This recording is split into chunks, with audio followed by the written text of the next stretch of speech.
보도록 합니다. 갈릴리 해변에 다니시다가 두 형제 곧 베드로라 하는 시몬과 그의 형제 안드레가 바다에 금을 던지는 것을 보시니 그들은 오으라. 말씀하시되 나를 따라와 내가 너희를 사람을 낚는 도가 되게 하리라 하시니 그들이 곧 그물을 버려두고 예수를 따르니라.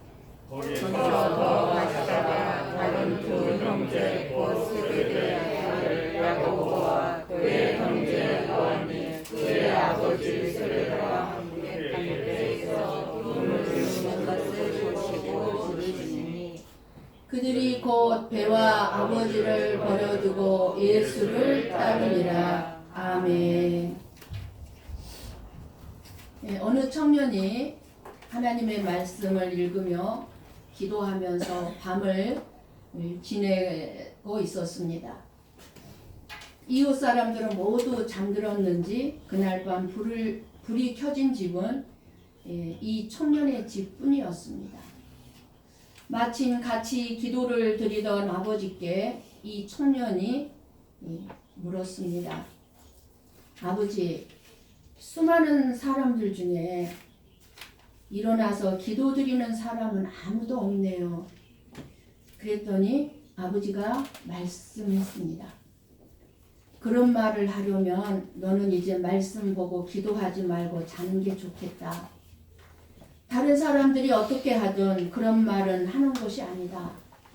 자만심을 가지고 교만하면 자기밖에 안 보이는 거야. 라고 말을 해주었답니다. 다른 사람을 지금의 모습만 보고 섣부르게 판단하는 것은 언제나 옳지 못한 일입니다. 어느 누구를 막론하고 결코 다른 사람의 마음속에 현재 일어나고 있는 일이나 또는 앞으로 일어날 일에 대해서는 전혀 알지 못하기 때문입니다. 우리들이 가장 잘못을 범하기 쉬운 것이 다른 사람을 보고 저 사람은 좋은 사람, 나쁜 사람, 또는 어리석은 사람, 지혜로운 사람, 믿음이 좋은 사람, 믿음이 없는 사람 등으로 판단하려는 선입관이 있습니다. 우리 모두는 살아가면서 그대로 멈춰져 있지 않습니다. 끊임없이 변화되어 가면서 우리에게 주어진 삶을 살아가게 되는 것입니다. 그렇게 살아가면서 어리석었던 사람이 지혜로운 사람으로 변화되어 가고 믿음이 없던 사람이 믿음의 사람으로 변화되어 가고 성질이 완악했던 사람이 어질고 인자한 성품으로 변화되어 가기도 하고 불평으로 일상을 살아왔던 사람이 감사로 일상을 살아가는 사람이 되기도 하고 그러나 안타깝게도 반대 현상으로 변화되어 가는 사람도 있습니다. 그렇기 때문에 우리가 다른 사람의 지금의 삶을 보고 결정적인 판단을 내릴 수 있겠습니까? 그 사람은 이러이러한 사람이라고 우리가 단정적으로 판단해버린 바로 그 순간에도 그 사람은 벌써 다른 사람으로 변화되어 있을지도 모를 일입니다. 좋은 사람이 나쁜 사람으로, 나쁜 사람이 좋은 사람으로, 가난했던 사람이 부자가 되어 있을 수 있고 부자였던 사람이 가난해질 수도 있습니다. 오늘 말씀은 예수님께서 제자들을 부르신 말씀입니다. 그런데 예수님이 부르신 제자들을 보면 직업이 어부들로 영과 육이 가난하고 못 배운 사람들입니다. 베드로, 안드레, 야고보, 요한은 예수님께서 부르시기 전에 무엇을 하고 있었습니까? 베드로와 안드레는 고기를 잡고 있었고 그리고 야고보와 요한은 배에서 그물을 깃고 있었습니다. 지금 현재 겉모습을 보지 않으시고 주어진 삶에 충실하게 살아가심을 보시고 앞으로 변화되어서 충성스럽게 주어진 사명을 감당할 것을 바라보고 부르신 것을 알 수가 있습니다. 믿음이 대단한 것처럼 보이는 성도들 가운데 자신의 가정과 가정의 일과 일터의 일들을 다 팽개쳐 놓고 그저 주님의 일을 한다고, 하나님의 일을 한다고 교회에서나 하루 종일 살려고 하고, 혹은 기도원에서 매일 기도하면서 보내는 사람들이 있습니다. 그러나 예수님께서 쓰시는 사람은 적어도 가장 기본적인 우리 자신에게 맡겨진 일 무엇입니까? 우리에게 가장 기본적으로 맡겨진 일은 엄마이기도 하고 아내이기도 하고, 예. 가정을 맡겨주셨고 자녀를 맡겨주셨고 아내나 남편을 맡겨주셨어요. 이러한 일들을 내팽개치고, 예. 다른 일을 성실하게 감당할 줄 아는 사람 없습니다. 예수님이 갈릴리 해변을 다니시다가, 예. 이 말씀은 무엇을 말씀합니까? 생각 없이 다니시는 것이 아니라 누구를 제자로 부를까 기도하면서 다니셨을 것입니다. 그때 베드로와 안드레가 바다에 금을 던지는 것을 보시니, 금을 던지는 것을 보시니, 이 말씀은 보시니는 그냥 눈으로 그냥 금을 던지나 보다 봤다는 게 아니라 세심하게 관찰을 했는데, 겉모습은 보잘것없는 어부들이었지만 그들의 마음과 그들의 일하는 태도, 일에 임하는 태도까지도 세심하게 들여다보셨다는 의미일 것입니다. 예수님이 쓰는 사람들은 말을 그럴듯하게 잘하는 사람도 아니고 많이 배운 지식이 많은 사람이 아니라 아무도 알아주지 않을지라도 자기 자신의 맡은 일을 성실히 감당할 줄 아는 자라는 사실입니다. 우리는 무엇을 보고 사람을 판단하고 있습니까? 그 사람의 겉 행동이나 말을 듣고 판단하게 되면 우리는 실망할 때가 너무 많을 것입니다. 저와 여러분이 제자를 부르신다면 어부들을 부를까요? 예수님은 제자들을 부르실 때 겉모습에 나타나는 믿음을 보고 서기관들이나 바리새인들을 부르신 것이 아니죠. 서기관들이나 바리새인들은요, 정말 믿음 생활 잘하는 사람들이었습니다. 겉보기에는 윤리 도덕적으로 아주 깨끗한 사람들이었습니다. 그러나 그들을 부르신 것이 아니라 겉모습은 배우지 못한 무식한 자들이었고, 현재의 모습은 사회적으로나 경제적으로나 아무런 기대도 할 수 없는 어부들을 제자로 부르신 것입니다.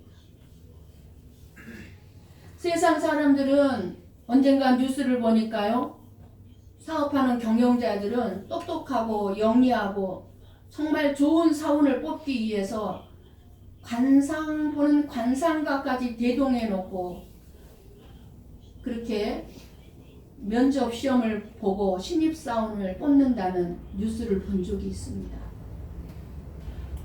그런데 예수님께서 사람을 찾으실 때에 지혜와 총명이 넘치고 똑똑하고 교양이 있고 윤리 도덕적으로 존경할 만한 사람이 가득한 예루살렘 성으로 가지 않으셨습니다. 예루살렘 성에는 지혜와 총명이 넘치고 똑똑하고 윤리 도덕적으로 존경할 만한 사람들이 많이 있었습니다. 소외되고 보잘것없는 환경 속에서 그저 하루하루 성실하게 살아가는 사람들, 인생이 무엇인지 생각할 겨를도 없이 살다 인생의 벽 앞에 부딪혀 절망하고 좌절하는 사람들, 그리고 하루하루 겨우겨우 하루 벌어 하루 먹고 살아가는 갈릴리 바닷가로 가셔서 제자를 찾으셨습니다. 저와 여러분도 세상적으로 볼 곳이 없는 사람들인데 예수님께서 부르셨습니다.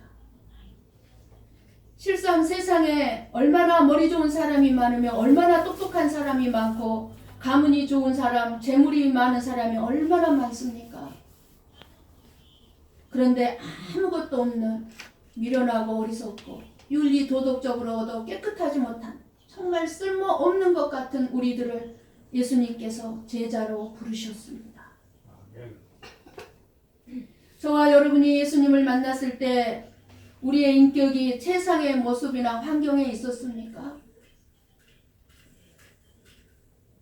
사람들에게 인정을 받고 높임을 받고 칭찬을 받을 때 예수님을 만났습니까? 사업이 번성하고 부족함이 없을 때였습니까? 신앙적으로 윤리 도덕적으로 살고 있다고 생각할 때 예수님을 만나셨습니까? 아니죠.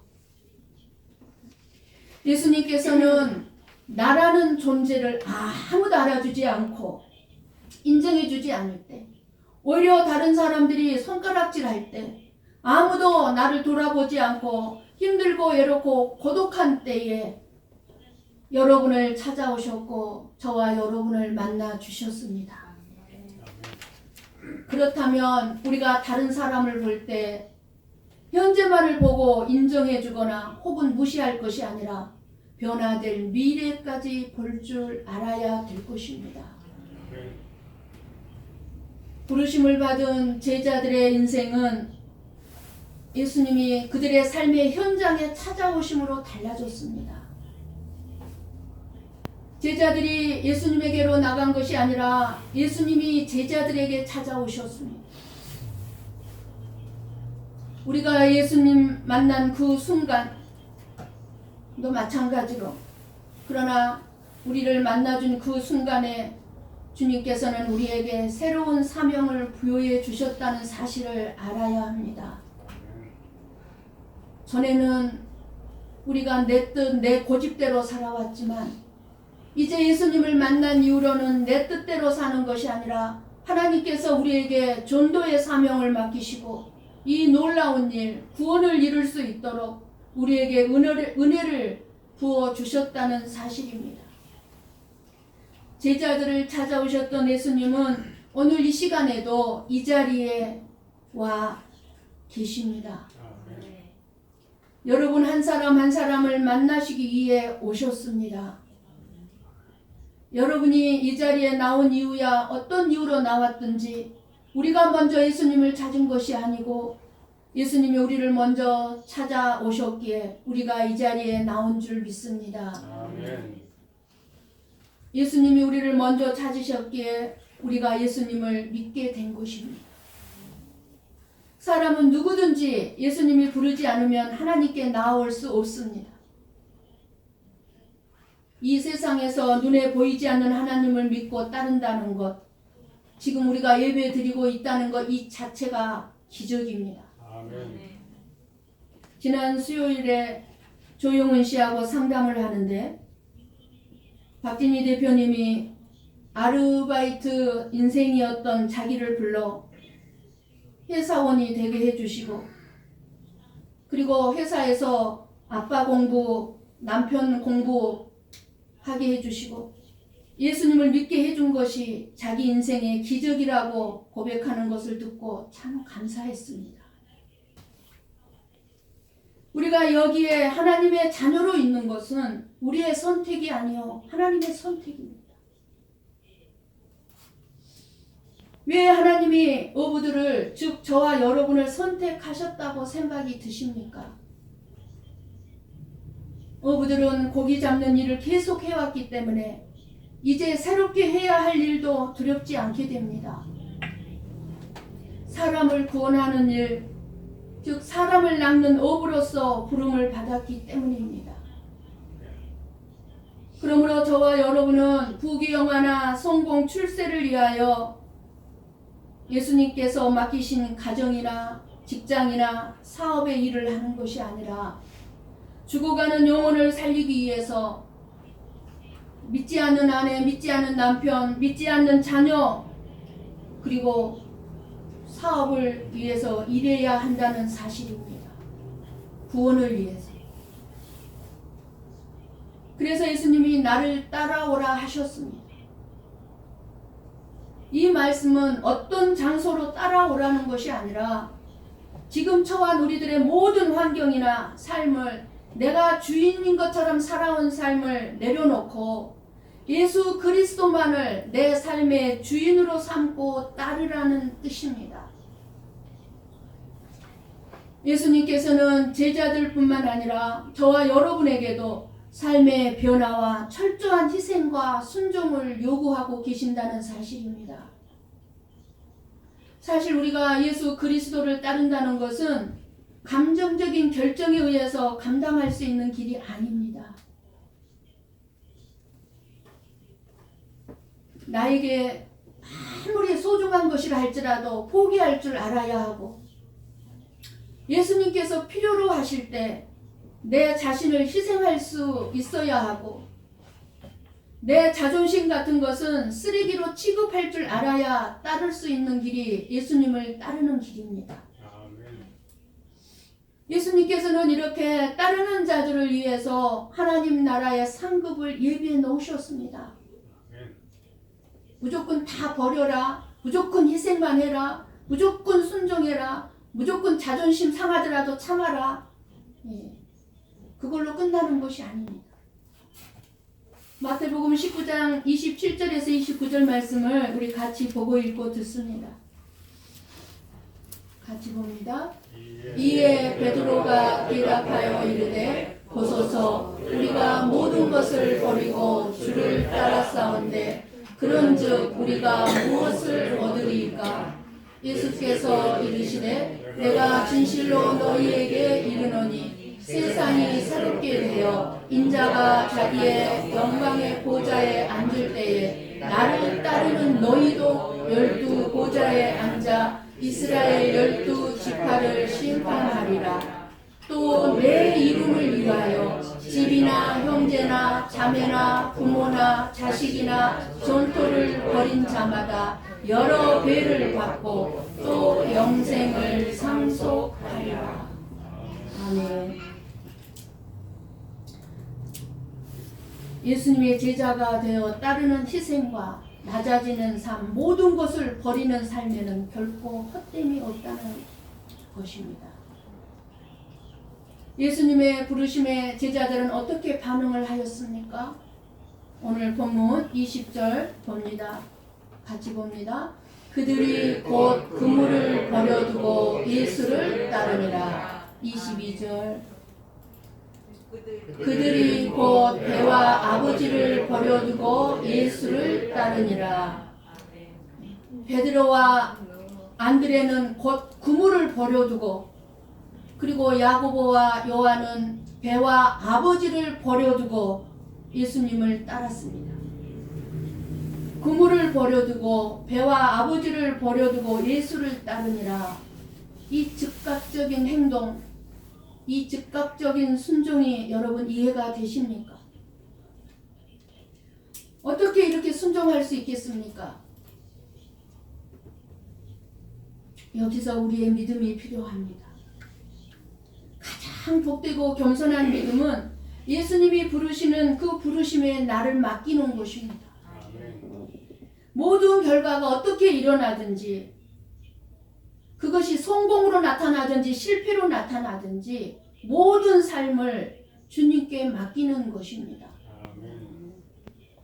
먹고 살게 하는 직업과 아버지를 버린다는 것은 도저히 상식적으로 이해가 될 수 없는 일입니다. 직업은 온 식구의 생존권이 달린 문제이고, 아버지는 인생의 핵심이요 자존심인데 버린다는 것은 사람으로서는 할 수 없는 일입니다. 여러분, 자녀를 버릴 수 있습니까? 버릴 수 없습니다. 더군다나 하나님께서는 십계명 가운데 부모 공경은 가장 중요한 핵심입니다. 그런데 어떻게 부모님까지 버릴 수 있습니까? 이 말씀은 예수님을 따르는 삶은 이 세상의 모든 것을 포기하고 전적으로 헌신하여 생명까지도 기꺼이 바치는 것을 의미합니다. 예수님을 따른다고 하면서 이 세상 그 무엇에 집착을 하거나 예수님보다 그 무엇을 더 사랑하는 것이 있어서는 안 된다는 것입니다. 그런데 참으로 우리가 부모나 자식보다 예수님만을 더 사랑하고 따르게 되면 부모님을 더 존귀하게 여기게 되고 자식은 더 지혜롭게 사랑하게 되고 효도하게 되고 더 잘 양육하게 된다는 사실을 알게 될 것입니다. 우리는 예수님을 따른다고 하면서 아직도 그물과 배와 아버지를 움켜쥐고 있지는 않습니까? 이것만큼은 버릴 수가 없습니다. 이것만큼은 내려놓을 수가 없습니다. 우리는 모든 것을 버리고 우리 예수님을 따라가야 합니다. 우리처럼 별 볼 일 없었던 존재들이 예수님의 제자로 부름을 받았다는 것에 감격해야 합니다. 베드로, 안드레, 야고보와 요한은 아버지와 함께하던 생업을 버리고 예수님을 따르는 것은 어려운 결단을 요구하는 것입니다.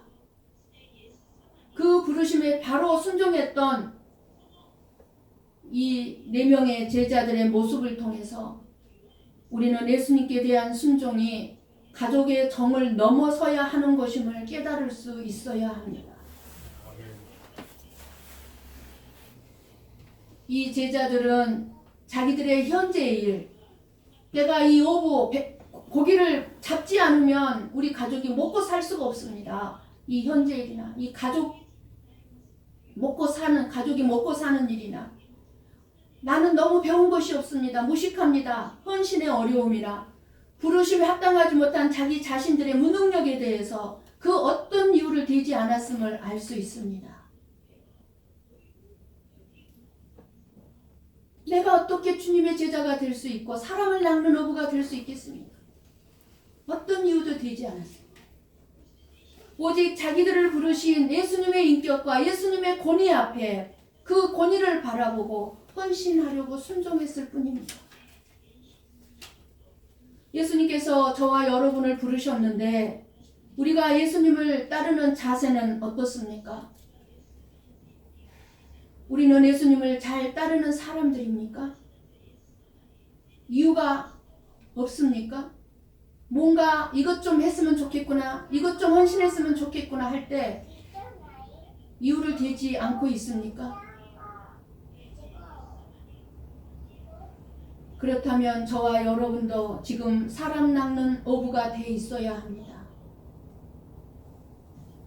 그렇다고 사람 낚는 어부가 되기 위해 하던 일을 그만두고 신학교를 간다든지 선교사가 되어야 한다는 말은 결코 아닙니다. 고기를 낚던 어부가 사람을 낚는 어부가 되었다는 것은 이 땅에 썩어지고 가치 없는 일과 내 자신만을 위해서 살던 인생이 이제 한 영혼을 살리기 위해서 사는 인생으로 바뀌는 것입니다.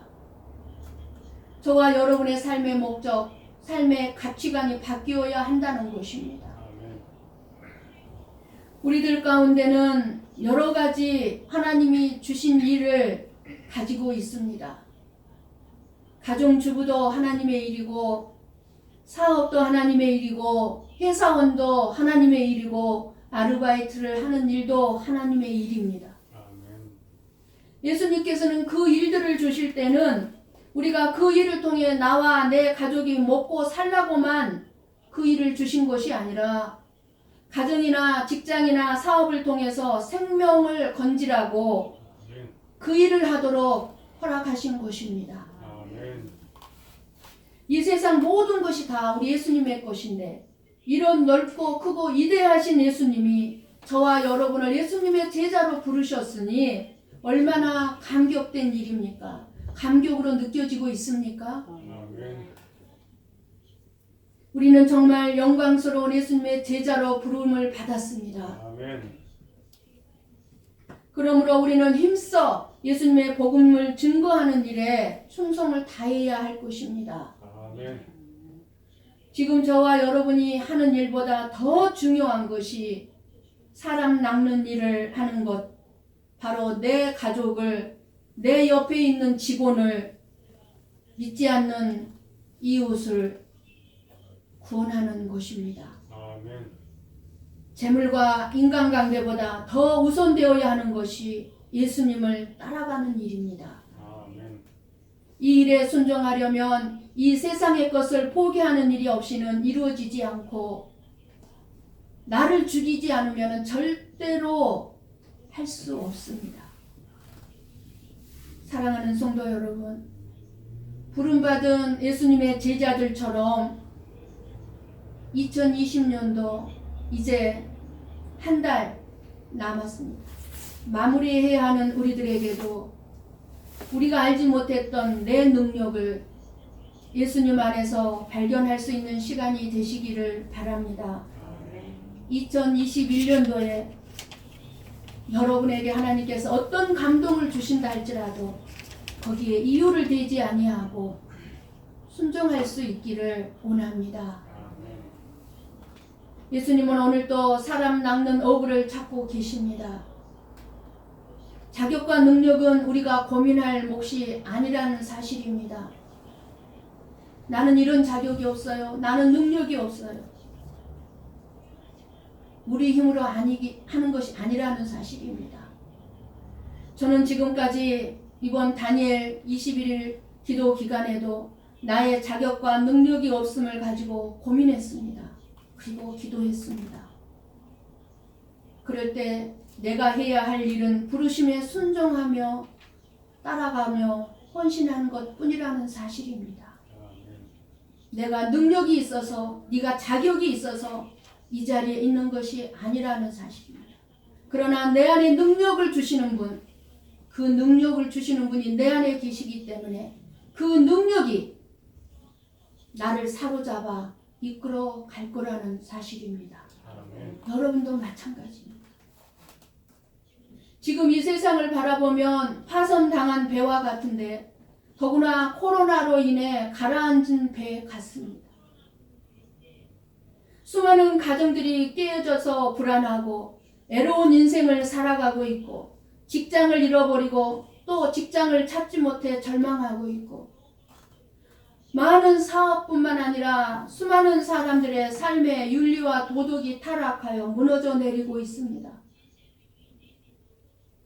나 좀 살려달라고, 나 좀 도와달라고 여기저기서 고함치리는 소리를 듣고 우리는 생명의 예수님을 증거해야 할 때인 줄 믿습니다. 아멘. 우리에게 주어진 부르심의 의미를 다시 발견할 수 있는 삶이 바로 여기에 있습니다. 아멘. 오늘도 찾아오신 예수님께서 저와 여러분에게 말씀하시고자 하시는 것이 무엇입니까? 제자들은 곧 일어나 그물과 배와 아버지를 버려두고 예수님 말씀에 순종했다고 했습니다. 우리가 사랑하고 전도해야 할 대상은 주님이 사랑하는 대상들입니다. 지금 순종함으로 전도하지 못하면 앞으로도 계속 전도하지 못할 것입니다. 그러나 순종함으로 전도하다 보면 하나님이 역사하셔서 반드시 영원 구원의 열매를 바라보게 될 것입니다. 나를 따라오라. 내가 너희를 사람을 낚는 어부가 되게 하리라. 이 예수님의 말씀 앞에 그물과 배와 아버지를 버리고 전도를 위한 부담감을 가지는 저와 여러분이 되시기를 주님의 이름으로 간절히 축원합니다. 아멘. 기도하겠습니다.